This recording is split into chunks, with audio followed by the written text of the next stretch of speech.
Hello, everyone. Welcome to the Real Vision Daily Briefing. It's Wednesday, December 16th at 4 o'clock, just after market close here in New York. There is no intro segment today, and I'm joined by Ed Harrison. Ed, thank you so much.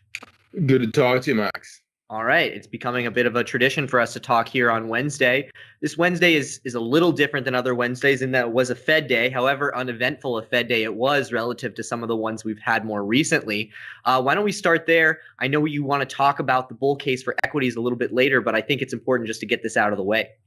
Yeah, and I want to hear what you have to say because as you're suggesting, it seemed like it was a bit of a nothing burger. I think none of the guidance was really that changed in terms of what the Fed's going to do. They're at 0 to 0.25%. They're doing 80 billion a month in treasuries, 40 billion a month in MBS. And they're saying that, this is to provide the liquidity that's necessary to deal with markets. I don't know what the exact term that they use. They have a phraseology that they use, but I think it's important to recognize that they're still buying $40 billion a month of mortgage-backed securities when the housing market is actually doing really well. So to the degree that what they're trying to do is help dislocated markets, provide liquidity, it's clear that that's not actually what's happening. Did they ever actually say that they were buying mortgage-backed securities to support the housing market, or was it more about the banking system? Obviously, as those are considered, good collateral in some cases. Was it about the housing market or the banking system that they were buying those MBS? Well, I mean, when they originally did QE and they started to do mortgage-backed securities, it was because the market was dislocated. That was back in 2008. Because if you remember, MBS were in a world of hurt. And so that was certainly what they were doing then. So when they started QE up here again, they use MBS in the exact same way that they did the first time. But, between March, when markets actually were dislocated in general, and today, it's clear that that's not a market where there's any dislocation whatsoever. So really, they're just, bigfooting that market and creating a sense of distortion by not giving people a good price signal. Yeah. Well, I mean, they didn't really change much in terms of policy implementation. I like the end of quarter Fed days a little bit more than the intra quarter ones because they give those summary of economic projections that they have. And not a lot of change, but it is at least interesting to look and see. They give the median, they give the central tendency. Those are pretty similar to what they had back in September. I like the range because although it isn't, the consensus, it is a view that there is some potential that we won't have as much growth as the market seems to be pricing in.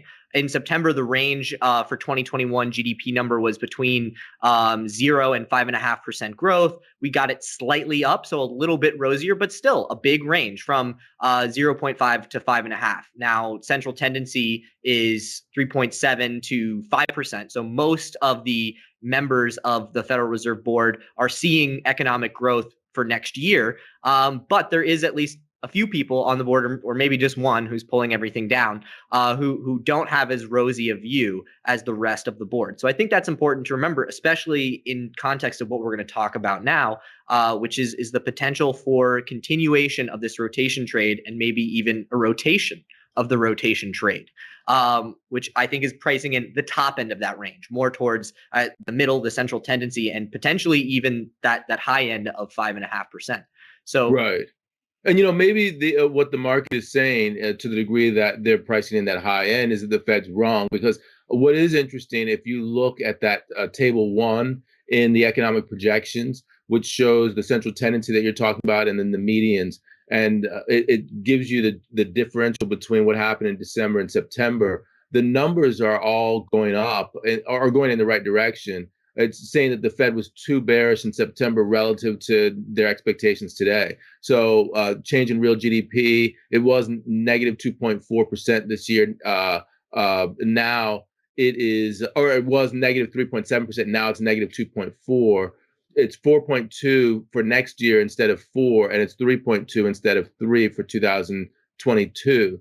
When you look at the unemployment rate, they were saying 7.6% in September for year end, but now they're saying 6.7.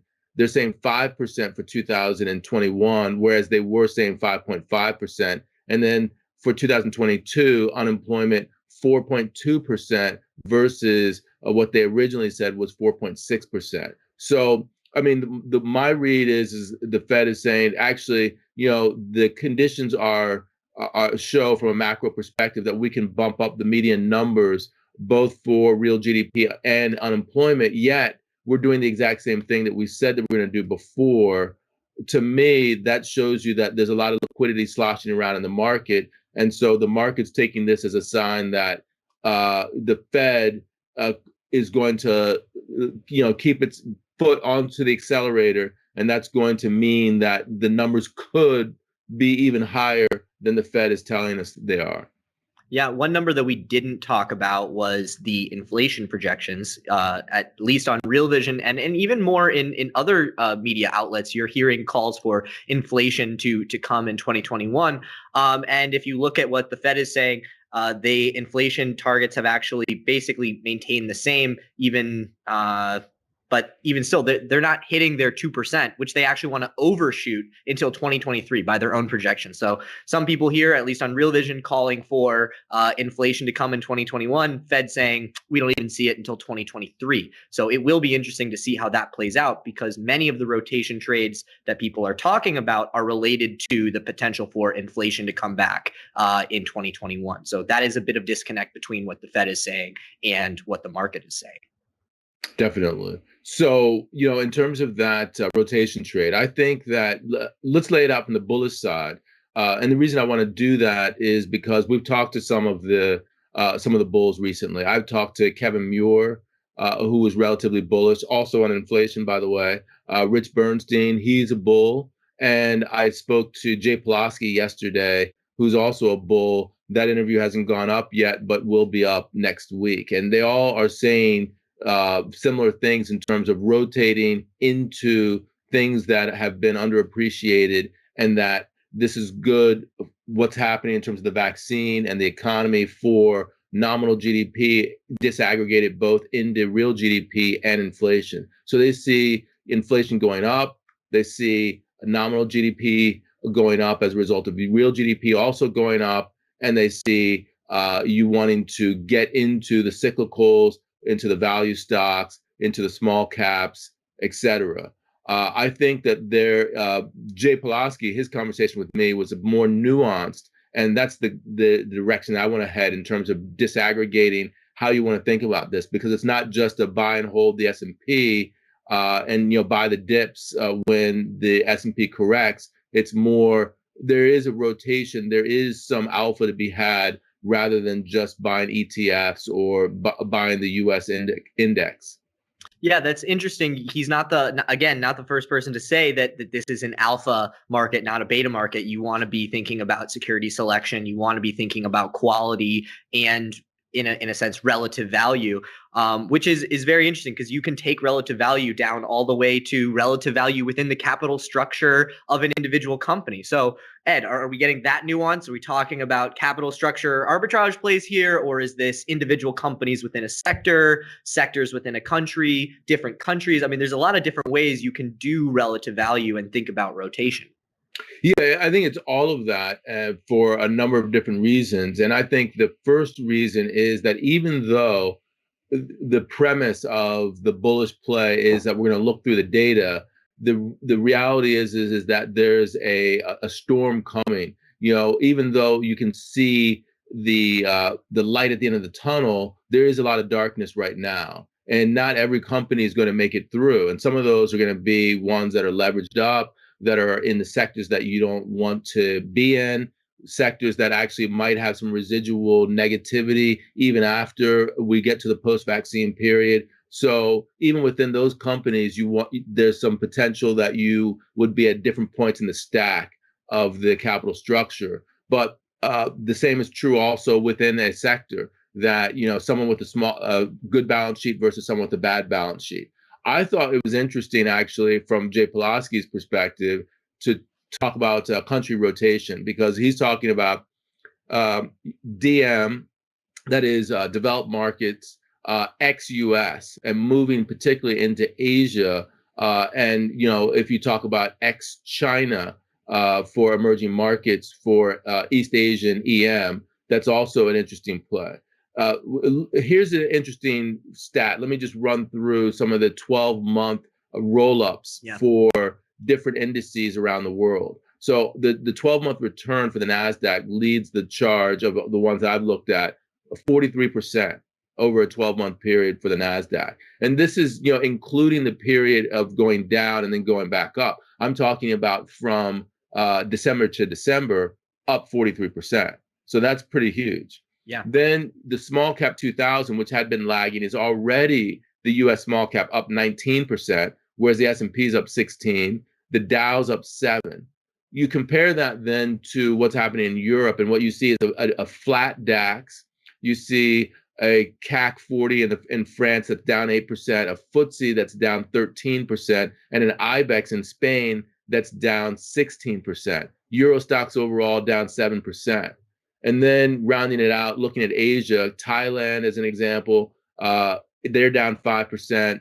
The Hang Seng's down 5%, but Japan, Nikkei is up 12%, Shanghai is up 13%, and the Kospi in South Korea is up a gargantuan 28%.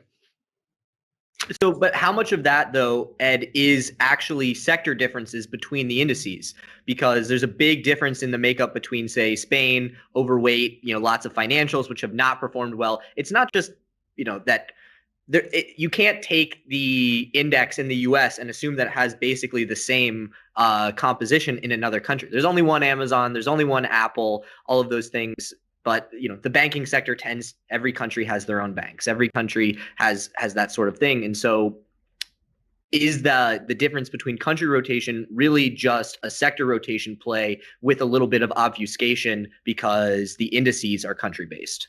No, it's not only, but that is a very large percentage of it. I would say perhaps the majority of it. And so that's where the play is, to the degree that you think that you're going to weight towards small cap, you're going to reweight, you're going to rotate into cyclicals, you're going to rotate into growth. Well, you've already gotten 19% from the small cap 2000 in the United States. Whereas in other countries, even the larger cap companies, you haven't gotten that rotation. So as an example, the IBEX 35, heavily weighted towards industrials, towards energy, towards financials. So exactly these value stocks, these cyclicals that you were talking about. Same thing, for the CAC 40. You go to Asia, and what you see, for instance, I spoke to an EM professional today, Josh Ayers, about this, and he was talking to me about the differential between some of these companies or these countries. Thailand, on the one hand, they're not technology focused, whereas if you look at the Kospi, very heavy focus, massive percentage for Samsung. Same thing if you look at Taiwan, semiconductors. So I think that there is a play there with regard to saying that if you one of the reasons I looked at the NASDAQ, the small cap 2000, the S&P, and the Dow is to say that if you look at the United States, even if you disaggregate those rotations that you're thinking about, all those numbers are up massively relative to other plays in Europe. And so then you have to ask yourself, if I'm going to rotate, am I going to continue to rotate in the United States, or am I going to do a country rotation? And I feel like the country rotation actually has more legs to it than the sector rotation, especially given the fact that we have still a very dark period to go through, and there may be some backsliding in terms of overbought, small cap and overbought rotation trades in the United States. On top of that, you also have a potential tailwind in a weak dollar. So we still have not yet to have a stimulus come through here. There's a potential as well with the Georgia runoff, still for the blue wave, which would be indicative of potentially even greater stimulus coming through. And I mean, we're not there yet, but we're at 90 approximately in the dollar, and we've got 2 trading days left this week. We could see a dollar in the 80s before we talk again next week, Ed. And there's still plenty of other catalysts left in the coming year for more dollar weakness. Is that at all factoring into what people are looking at in terms of rotation to EM? Yeah, and not just EM, but ex-US DM. I think that rather than thinking about it from the perspective of let's say that these companies are more valuable and that's better for the US economy, they're looking at it from a pure sort of these are investments that we're making in US dollars. And US dollar investments are going to be lower because we expect the dollar to be lower. So that is yet more reason to rotate out of the US and to rotate into other places where the currencies are going to be stronger because potentially the currency effect will overwhelm some of the positives. So when you look at what we're looking at in terms of 12-month run up, when you look at price earnings levels on a relative basis, and this is including the fact that there are differentials in what these indices are composed of. And then when you look at the currency risk associated with it, I think that the US markets are looking less interesting than other markets. And I think this is something that Jay Pulaski was talking about.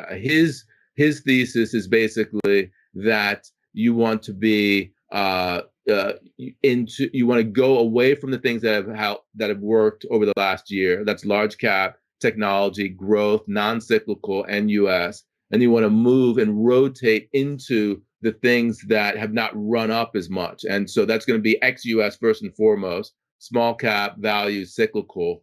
And then when I say ex-US, I'm talking developed markets. But when you talk about EM, you're talking about East Asia EM in particular. Okay, so this is unhedged ex-US in terms of currency risk that a lot of these people are talking about. Well, yeah, if you're a global investor, when you're thinking where am I going to get my returns, you're unhedged in the sense that if you're invested in a basket of stocks and bonds, there's going to be currency risk associated with investing in U.S. assets, and the same is true if you're Asian and you're investing in European or U.S. assets, and vice versa, obviously for U.S. people. So yes, the currency is it's a consideration. Yeah, and if you just look at what the Fed said, you will get negative real rates here in the U.S. for at least the foreseeable future. And so Ed, you though generally having known what you say, we focused on the bull case. I think it's worth talking about the risks real quick because this isn't all said and done, even with all of the people sounding. They're coming at it from different perspectives, but we are hearing this a lot. This is something that is not unique coming from Jay Pulaski, Ayers, and whatnot. And so you though are the one who has kind of been sounding the horn the other way and saying that there are still risks. So I would like to touch on those just a little bit. Yeah, so I think that you can still say that these, if as you put it earlier in the discussion, you're talking about it relative value wise. You don't have to have a directional call. You're saying that one thing is better than the other, and even if you take a market neutral position, you can still benefit from that relative value. But overall, market direction wise, where the risk lies is in what happens during the so-called insolvency phase. That is to the degree that companies with poor balance sheets, companies that are in COVID affected industries are hurt, and also that we have a lack of spending that could affect the economy over the medium term enough so that on the backside, once the vaccine happens and we get the pent up demand from that period, we still have a shortfall that is negatively affecting these companies and their earnings growth. I think what we saw today in terms of the retail sales numbers, for me, that was a key wake up call for a lot of people about what happens in terms of these shutdowns and where that could go. And then the question being, what sort of impact that has over the short term that could metastasize into something longer term. So that was a negative 1.1% month over month. And it was also a revision down for October to negative 0.1% month over month instead of the 0.3% up that was originally reported last month. I sort of looked at the subcomponents of this, And it's exactly what you would think in terms of the vulnerabilities. And I was looking at it just from a 11-month, the entirety of 2020 perspective that we saw in retail sales compared to the entirety of 2019. And here are the numbers, what they look like. Building materials, first 11 months of 2020, 13.4% up on the first 11 months of 2019. Food and beverages up 11.6%.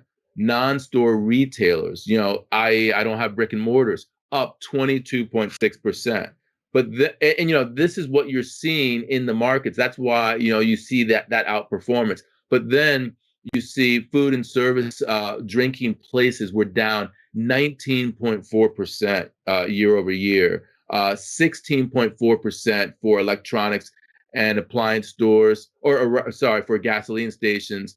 Electronics and appliances were down 14%, and then a whopping 28.5% for clothing and clothing accessory stores. So let's focus in on retail right there. Commercial real estate, retail, you have a sector down 28%.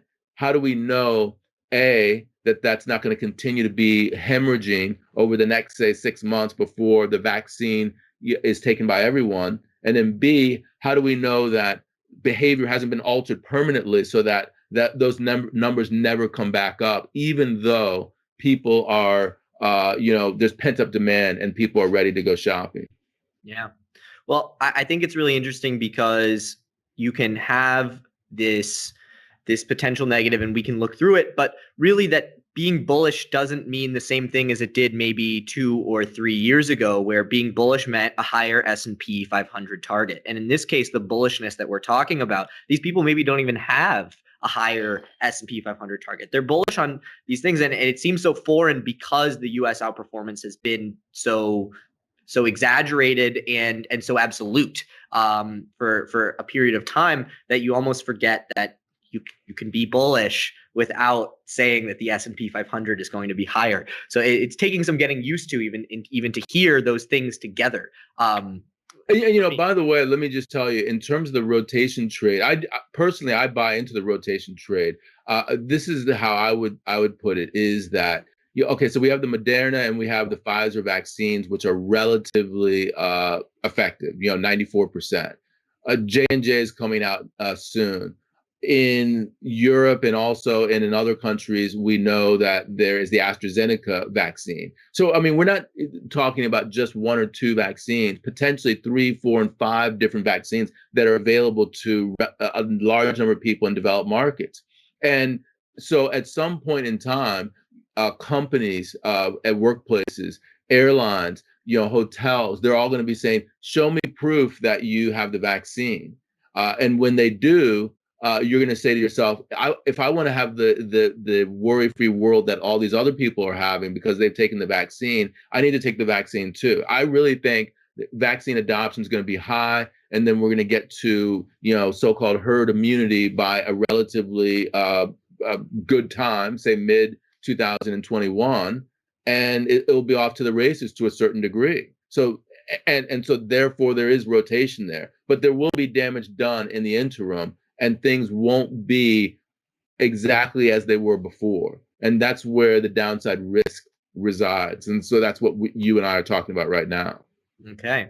Well, Ed, I think that about does it for me in terms of questions I had for you. There was an interesting market anomaly that I wanted to talk about yesterday, which I think is just indicative of what is happening in markets. A stock that has been talked about on Real Vision before, Camping World, the CEO, Marcus Lemonis from The Profit, he tweeted about an EV manufacturer, didn't even tweet about his own company, and the stock went up 10%.